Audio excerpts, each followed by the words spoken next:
দর্শক আমন্ত্রণ diamond cement প্রসঙ্গ চট্টগ্রামে। দর্শক আপনারা জানেন গেল 15 বছরে চট্টগ্রামকে ঘিরে বেশ কিছু মেগা প্রকল্প বাস্তবায়ন হয়েছে। সেসব প্রকল্পগুলোর মধ্যে বেশ কয়েকটিকে নিয়ে তার উপযোগিতা নিয়ে প্রশ্ন তুলেছেন বিশেষজ্ঞরা। সেসব বিষয় নিয়ে আমরা আজকের পর্বে আমরা আলোচনা করতে চাই। আমাদের সঙ্গে স্টুডিওতে যোগ দিয়েছেন অ্যাসোসিয়েশন অফ ইঞ্জিনিয়ার্স বাংলাদেশ অ্যাবের চট্টগ্রাম বিভাগের সভাপতি প্রকৌশলী সেলিম মোহাম্মদ জানি আলম। স্বাগত আপনাকে। ধন্যবাদ আপনাকে। আমি শুরুতেই যেটা বলছিলাম যে গত 15 বছরে চট্টগ্রামকে ঘিরে বেশ কিছু প্রকল্প মেগা প্রকল্প বাস্তবায়িত হয়েছে এবং তার মধ্যে বেশ কিছু প্রকল্পের উপযোগিতা নিয়ে ইতিমধ্যে বিশেষজ্ঞরা বা বিভিন্ন মহল থেকে প্রশ্ন তুলেছে। তার অন্যতম হচ্ছে কর্ণফুলী নদীর তলদেশে নির্মিত টানেল। বলা হচ্ছে যে সেই টানেলে আসলে এখনো 1 বছর পেরিয়ে গেলেও সেটা আয়ের চেয়ে ব্যয় বেশি বা মানুষের ব্যবহার কম। আপনার মন্তব্যটা জানতে চাই এটা নিয়ে। আসলে গত 15 বছরে যে স্বৈরতান্ত্রিক সরকার ফেসিবাস সরকার ছিল, এই ফেসিবাস সরকার মূলত কোনো জিনিসেই যে ইঞ্জিনিয়ারিং যে অ্যাসেসমেন্ট আছে, এই অ্যাসেসমেন্টের উপর ভিত্তি করে কোনো প্রকল্পেই ওরা প্রণয়ন করে নেই। আমাদের যে কোনো প্রজেক্ট যদি আমরা মেগা প্রজেক্ট নেই, তারপর প্রথম হলো এটা ফিজিবিলিটি স্টাডি করা। ধরেন এটাতে ফিজিবিলিটি স্টাডি হয় নাই, প্রকল্পায়ন এটাও হয় নাই, তারপরে ডিজাইন এটা তো পরের জিনিস, তারপরে হইল ইমপ্লিমেন্টেশন প্রকল্প। আমরা যে মেগা প্রজেক্টগুলো নেই, এটার যে ফিজিবিলিটি স্টাডিটাই প্রথম হয় নাই। তো এখন এই প্রজেক্টটা ব্যাপারে বলবো যে ফিজিবিলিটি স্টাডি না করে কোনো প্রজেক্ট মেগা প্রজেক্ট যদি গলার কাটা হয়, এটা হইল চ্যানেল, আমাদের চট্টগ্রামের অপ্রত্যাশিত চ্যানেল। আমরা এই অপ্রত্যাশিত চ্যানেলটা এখন আমাদের গলার কাটা। কারণ এটা যদি আমরা চালু রাখি আমাদের লস, আর চালু না রাখলে দেখা যাবে যে এই প্রকল্পটা ড্যামেজ হয়ে যাচ্ছে দিন দিন। প্রায় 10,000 কোটি টাকার খরচ। 10,000 কোটি টাকা, শুধু 10,000 কোটি না, এই প্রকল্পের পাশেই আরেকটা রিসুট করা হয়েছে 700 কোটি টাকা, 450 কোটি টাকা, 450 কোটিটার একটা রিসুট করা হয়েছে। তো আপনি বুঝেন যে একটা রিসুট গভর্নমেন্ট ব্যয় 450 কোটি টাকা, এখানে 10,000 কোটি টাকা। পুরা প্রকল্পটাই এখন আমাদের মানে এই প্রকল্পটা এই দেশের মানুষের টাকার করা, ট্যাক্সের টাকায় করা, পুরা প্রকল্পে চালাইতে হবে ট্যাক্সের অপব্যয় করে। তো এখন এই প্রকল্পগুলো যারা নিয়েছেন তারা স্বৈরতান্ত্রিকভাবে নিয়েছেন। আমার মনে হয় না যে কোনো প্রকৌশলী বা কোনো অ্যাসেসমেন্ট করে যে এই প্রকল্পটা নেওয়া হয়েছে। কারণ এই প্রকল্পটার আগে আমাদের জরুরি দরকার ছিল কালুরঘাট ব্রিজ। আমরা একই টাকায় বা কম বেশি কিছু টাকা আমরা কালুরঘাট ব্রিজটাই করতে পারতাম। তো সুতরাং এই যে প্রকল্প, শুধু এই প্রকল্প না, এখন আমরা যে চ্যানেল ব্যাপারে বলবো, চ্যানেল এখন আমাদের মানুষের করের টাকায় বিনোদন, গভর্নমেন্ট করের টাকায় ইনকাম না, বিনোদনের জন্য আমরা এটা কম্পেনসেশন দিব প্রতি মাসে মাসে, ডেলি। এটা এই যে টানেল নিয়ে আপনি যেটা বলছিলেন সেটা আসলে ভায়াবল হচ্ছে না কেন? মানে কোথায় সমস্যা? সমস্যাটা হলো যে আমি যে এই টানেলে প্রবেশ করব, আমার যে এন্ট্রেন্স এবং এক্সিটটা থাকবে, আমার এন্ট্রেন্সের থাকতে হবে যে আমি চট্টগ্রাম শহরে এন্ট্রেন্স করব কোন দিক দিয়ে।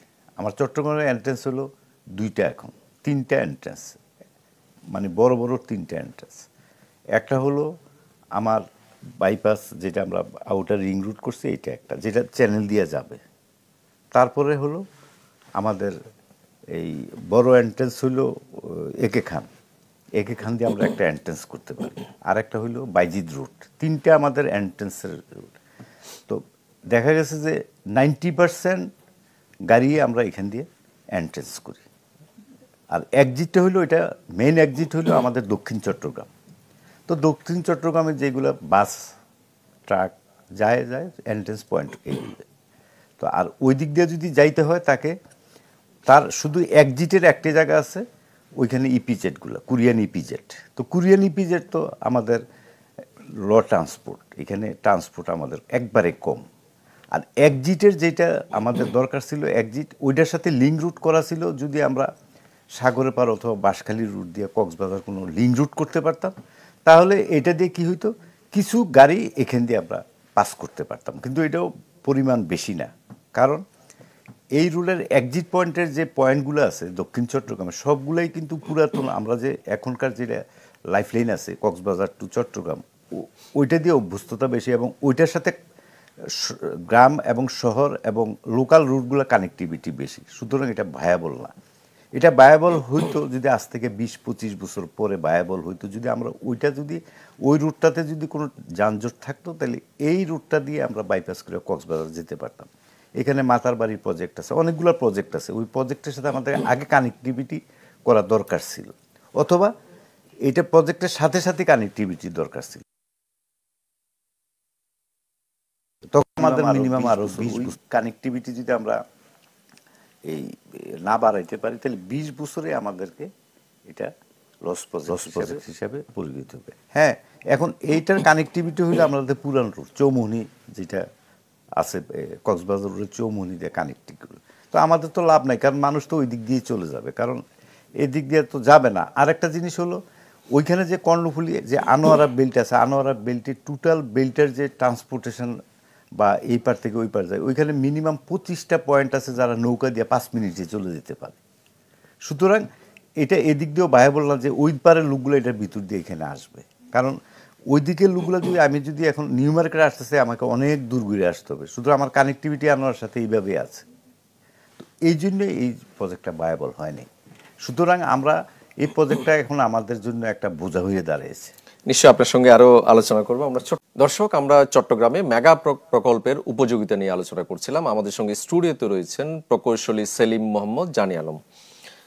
আমরা এই যে টানেলের ভায়াবল হচ্ছে না সেটা নিয়ে আলোচনা করছি, কিন্তু এই প্রকল্প যেহেতু বাস্তবায়ন হয়ে গেছে, এটা আসলে কিভাবে এখন ভায়াবল করা যায়, আপনার পরামর্শ কি? আমার পরামর্শ হলো ভায়াবল করতে প্রকল্পের কানেক্টিভিটি, আউটলেট কানেক্টিভিটি এটা আমরা যত আমরা বাড়াইতে পারবো ততই ভায়াবল হবে। তো কানেক্টিভিটি মেরিন ড্রাইভ যদি আমরা করতে পারি কক্সবাজারের মতো, আমরা আনোয়ারা হইয়া টোটাল বাঁশখালী আনোয়ারা হইয়া আমরা একটা মেরিন ড্রাইভ করতে পারি প্রকল্পটা, কারণ আমাদের অভিজ্ঞতা আছে মেরিন ড্রাইভের, যেহেতু আমরা একটা বড় একটা মেরিন ড্রাইভ করছি কক্সবাজার টু টেকনাফ। এটা 100 কিলোমিটার উপরে আছে মেরিন ড্রাইভ, প্রায় শেষ 100 কিলোমিটার শেষ। সুতরাং ওই অভিজ্ঞতাটা আমাদের আছে মেরিন ড্রাইভ করার। সুতরাং ওই মেরিন ড্রাইভটা যদি আমরা এরকম একটা মেরিন ড্রাইভ করতে পারি, প্লাস মাতার বাড়ির যে প্রজেক্টগুলো আছে এটার সাথে কানেক্টিভিটি করে দিব, প্লাস ওই রোডের সাথে যদি ইন্টারনি রুটগুলো কানেক্টিভিটি করি, যেমন এইখানে আনোয়ারা উপজেলা আছে, বাঁশখালী উপজেলা আছে, তারপরে কক্সবাজারের যে উপজেলাগুলো আছে, ওই চকুরিয়া আছে, ওই উপজেলাগুলোকে আমরা এটার সাথে কানেক্টিভিটি করে দিতে পারবো। আর পাশে ওইটার পাশে কুতুবদিয়া আছে, কুতুবদিয়ার সাথে আমরা কানেক্টিভিটি করতে পারি এটার সাথে, যেহেতু কুতুবদিয়া আমরা ব্রিজ করতে পারবো না, কারণ কুতুবদিয়া একটা দ্বীপ। সুতরাং কুতুবদিয়ার লোক আমরা কুতুবদিয়া থেকে যদি ওইদিকে ঢাকা চিটাং যে রোডের চিটাং রোডের কুতুবদিয়া বাঁশখালী আনোয়ারা যেই ট্রান্সপোর্টগুলো হয়, এগুলো যে Dhaka to Banshkhali, Dhaka to Anwara, Dhaka to Cox's Bazar, এইগুলোর কানেক্টিভিটি যদি আমরা এদিক দিয়ে থ্রু করতে পারি, তাইলে টাইমও কম লাগবে এবং আমাদের এই প্রজেক্টটার মানে লং টাইমের প্রজেক্টটার লসটা কমতে থাকবে, একসময় প্রজেক্টটা লাভ হবে। নাইলে এই যে আমরা টানেল নিয়ে বলছি, যে একইভাবে যে আপনি নিজে জানেন যে চট্টগ্রাম কক্সবাজার যে রেল লাইন, সেটাও 1 বছর পার হওয়ার পরও কিন্তু সেটা এখনো বিপুল পরিমাণে খরচ বেশি, কিন্তু কোনো আয় ওইরকম নেই। এইটা আসলে কি করা যায়?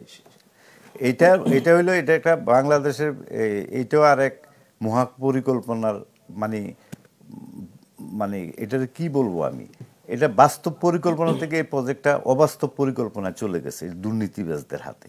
কারণ এই প্রজেক্টটা ভায়াবল প্রজেক্ট, এটা আপনি 1 মাসেই ভায়াবল করতে পারেন।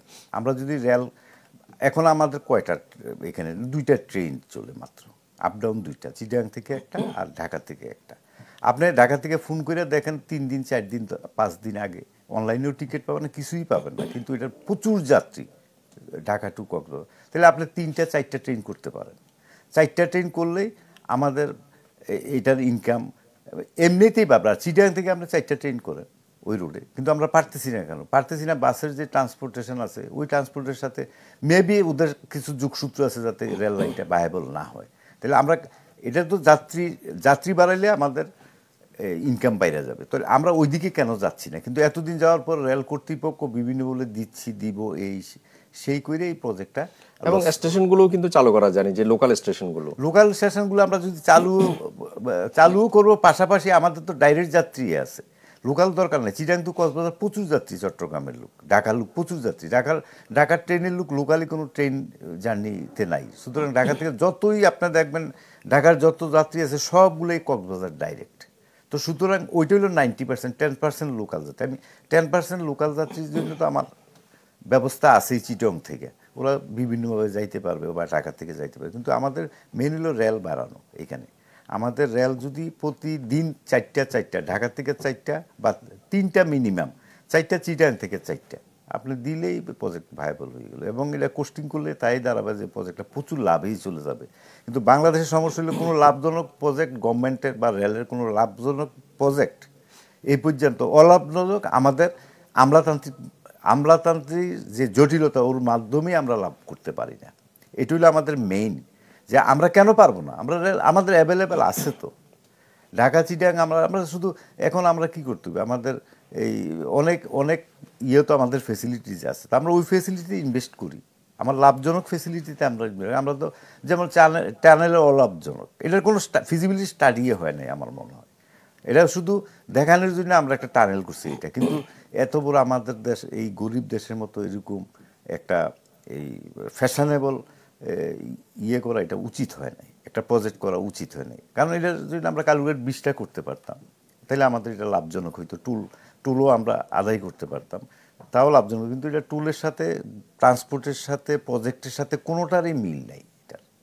তো সুতরাং আমরা আশা রাখবো যে রেল প্রজেক্টটা, যেটা লস প্রজেক্ট আছে ওইটা আমরা রেল প্রচুর, আমরা এখন 2টা আছে, আমরা 4টা করে দিলে এটা লাভজনক হয়ে যাবে ইনশাল্লাহ। আমরা সিলেট থেকেও দিতে পারি, কিন্তু সিলেটেরও প্রচুর যাত্রী হয় কক্সবাজারে। কারণ সিলেটের যাত্রী যেগুলো আছে সিলেট, আখাউড়া, এখানে অনেকগুলো স্টেশন আছে সিলেটের, বৃহত্তর সিলেট। এবং এমন কি হতে পারে যে মানে কক্সবাজার থেকে শুধু ঢাকা চট্টগ্রাম না, অন্যান্য দেশের অন্যান্য রোডেও কানেক্টিভিটি করা যায়? হ্যাঁ, কানেক্টিভিটি করা যায় ঢাকার সাথে। আপনি ঢাকার সাথে সারা দেশের কানেক্টিভিটি আছে, রেলের কানেক্টিভিটি আছে। আমরা যেমন উত্তরবঙ্গের রেলের সাথে ঢাকার সাথে আছে। তো সুতরাং আমরা টঙ্গীর থেকে এটা করে দিতে পারি কানেক্টিভিটি, উত্তরবঙ্গেরটা টঙ্গীর থেকে। আর আর ঢাকা থেকে যেটা আসবে ডাইরেক্ট আসবে। এখানে ময়মনসিংহ আছে, আবার সিলেটের আমরা ডাইরেক্টেই করতে পারি। সিলেটের যে যেহেতু লাইনেই আছে, লাইনে আমাদের কিছুই করে লাইনে আছে, ডাইরেক্ট শুধু ট্রেন চালু করা কক্সবাজার পর্যন্ত। সুতরাং কক্সবাজার সারাদিনে 2টা ট্রেন, তাহলে এটা এই প্রজেক্টও টানেলের মতন প্রজেক্ট। এটা তো আমাদের হাতেই আছে, এটা ইনকাম বাড়ানোর সব ইনস্ট্রুমেন্ট আমাদের হাতে আছে, শুধু ইনভেস্ট করবে। আর এখন লাক্সারিয়াস ট্রেন, সারা পৃথিবীতে লাক্সারিয়াস ট্রেনেই মানুষ। কারণ ইউরোপ আমেরিকাতে দেখা গেছে যে ট্রেনের ভাড়া যদি হয় আপনার $100 ট্রেনের ভাড়া, আর প্লেনের ভাড়া হয় $50 ইউরোপ আমেরিকাতে। সুতরাং প্রাকৃতিক দৃশ্য দেখে দেখে মানুষ যাবে, ট্রেন লাভজনক। নিশ্চয়ই আপনার সঙ্গে প্রজেক্টটা যখন স্টার্ট হয়, এটার কিন্তু অনেকবার ডিজাইন চেঞ্জ করা হয়েছে। এত মেগা প্রজেক্টের ডিজাইন কোনোদিন চেঞ্জ করা হয় না। এটা কোনোদিনও বড় বড় যারা জাইকার প্রজেক্ট ধরেন, ওয়ার্ল্ড ব্যাংকের প্রজেক্টে কিন্তু প্রথমেই ফিজিবিলিটি স্টাডি করে প্রজেক্টটা হয়, তারপরে প্রজেক্টটা প্রণয়নের কাজ আরম্ভ হয়। আমাদের সমস্যা হয়েছে কি, আমরা প্রজেক্টটা প্রথমেই প্রজেক্ট এটা স্টার্ট করবো, বাট ডিজাইনটা আমরা করিনি, যেটা নিয়ে আগে করার কথা ছিল। ঠিক আছে, তো আমাদের লক্ষ্য ছিল যে কি প্রজেক্ট থেকে কত টাকা চুরি করা যাবে, ওই লক্ষ্যটা নিয়ে প্রজেক্টটা করা হয়েছে। তারপরে প্রজেক্টটা বর্তমানে প্রজেক্টের গাড়ি চলবে প্রজেক্টে, কিন্তু প্রজেক্টের টুল, কোন র্যাম, কয়টা র্যাম রাখবে, কোনো কিছুই পরিকল্পনা এটার নাই। এবং প্রজেক্ট শুধু চেঞ্জ করছে, ভ্যালুয়েশন চেঞ্জ করছে, এইটা এইটা এইটা এইটা। এবং প্রথমে বলা হয়েছিল 14টা র্যাম হবে, কিন্তু এখন বলা হচ্ছে আর 6টা বাদ। হ্যাঁ, 6টা বাদ। আসলে এগুলা কি হয়েছে কি, এগুলো আমি প্রজেক্টটা যখন প্রথম প্রজেক্টটা করব, পরিকল্পনার আগেই তো আমাকে সব ঠিক করতে হবে। আমি কি ওই দিক দিয়ে, এখন দেখা গেছে যে প্রজেক্টের র্যাম নিয়ে ঝামেলা সৃষ্টি হয়েছে, যে বিভিন্ন জায়গায় র্যাম নিয়ে ঝামেলা। আমি সিডিএস চেয়ারম্যানের কাছে কথা বলছি এই ব্যাপারে, উনি বলল যে এরা এদিকে বাধা দিচ্ছে, ওদিকে বাধা দিচ্ছে। কিন্তু এটা কেন হবে, এত বড় একটা প্রজেক্ট? আমার প্রজেক্টটা যদি স্টার্টই করতাম, আমি 1 বছর পরে স্টার্ট করতাম, আমার সব কিছু ঠিক করে স্টার্ট করতাম। তো প্রজেক্টের কোনো পরিকল্পনা নাই। আসলে প্রজেক্টের পরিকল্পনা, ডিজাইনের পরিকল্পনা, প্রণয়নে যাইয়া দেখা গেছে যে সব সমস্যা সৃষ্টি হয়েছে এখন। তো যেটা হয়েছে কি, আসলে এই প্রজেক্টটা প্রথমেই এই আমার দৃষ্টিতে অন্যরা কীভাবে নেয় জানি না, এলিভেটেড এক্সপ্রেস চিটাগাং দরকার ছিল না। আপনি রাস্তায় দাঁড়াইলে আমাদের এটা কিন্তু লাইফ লাইন,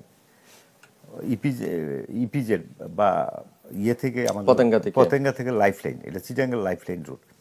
এই রুটে আপনি দাঁড়াই দেখবেন যে 3টা লেন আছে, 3টা লেনে এক লেনে গাড়ি চলে, আরেকটা কম ইউজ হয়, 80% 20% ইউজ হয়, আরেকটা ইউজলেস থাকে, এখানে গাড়ি দাঁড়ানো থাকে। তাহলে 3টা লেন যদি আমি চালু করে রাখতে পারতাম তাহলে এই প্রজেক্টটার দরকার ছিল না। এই প্রজেক্টটা বলতে আমার দরকার ছিল মেট্রো রেল। আমরা যদি মেট্রো রেল প্রণয়ন করতাম, তাহলে আমরা যদি হাটাজারি থেকে মেট্রো রেল স্টার্ট করতাম, আমরা যদি পতেঙ্গা পর্যন্ত মেট্রো রেল আমরা করতাম, তাইলে কি তো এই প্রজেক্টটা ঢাকার মতনই, ঢাকা যে মেট্রোর যে ইনকাম হইতো আমাদের সেম ইনকাম হইতো এবং আরও বেশি হইতো। সুতরাং এই প্রজেক্ট সিডিতে ওই দিন মিটিং হয়েছে, মিটিংয়ে বলা হয়েছে যে এটা মেট্রো রেল করা যায় কিনা। তো এখন তো মেট্রো রেলের ডিজাইন নেই, কীভাবে করবে? তো সুতরাং এইটাও এইভাবে চলবে, কারণ আপনি র্যামই দিতে পারছেন না এখনও। আপনার র্যাম বলতেছে 7টা র্যাম চালু করবে, তো আপনার 7টা র্যাম প্রজেক্ট চলাকালীনই তো আপনার র্যাম করা যাইতো, তো আপনার লাস্টে র্যাম কেন করবেন? আপনাকে তো র্যামের আগে জায়গা থাকতে হবে। আমাকে যারা নিয়ে এখানে রাস্তার পাশে যারা এটা তো আছে, ওদের সাথে আলাপ করবেন, আমি এদিক দিয়ে র্যাম করবো, এদিক দিয়ে আলাপ করে তো প্রথমেই আপনাকে এটা পরিকল্পনায় নিতে হবে। সুতরাং প্রত্যেকটা প্রজেক্টে, আর এই মেট্রো রেলেরও ধরেন এমন এক অবস্থা হয়েছে যে এইটারও প্রচুর পরিমাণ টাকা, মানে যেই পরিমাণ ইঞ্জিনিয়ারিং মেথড বা ভ্যালুয়েশন করা হয়েছে এর থেকে প্রচুর পরিমাণ টাকা খরচ বেশি হয়ে গেছে। সুতরাং লক্ষ্যটা আপনাকে বলছি যে এই গত সরকার প্রত্যেকটা, এই ক্ষেত্রে না শুধু, সারা বাংলাদেশের প্রজেক্টের একই চিত্র, শুধু এই প্রজেক্ট না, আপনি যেই প্রজেক্টে যাবেন ঠিক একই চিত্র, প্রত্যেকটায় পরিকল্পনাহীন। লাইফ লেন্থ আমাকে হিসাব করতে হবে, লাইফ যে আমার আছে, লাইফটা তো আমার ঠিক রাখতে হবে, ওরা তো এটার পরিকল্পনা ওইভাবে করে নাই। সুতরাং এই জন্যই প্রজেক্টগুলোর এই অবস্থা। সেটাই। আপনাকে অনেক ধন্যবাদ আমাদের সময় দেওয়ার জন্য। আপনাকে অনেক ধন্যবাদ, চ্যানেল 24-কে ধন্যবাদ। Thank you.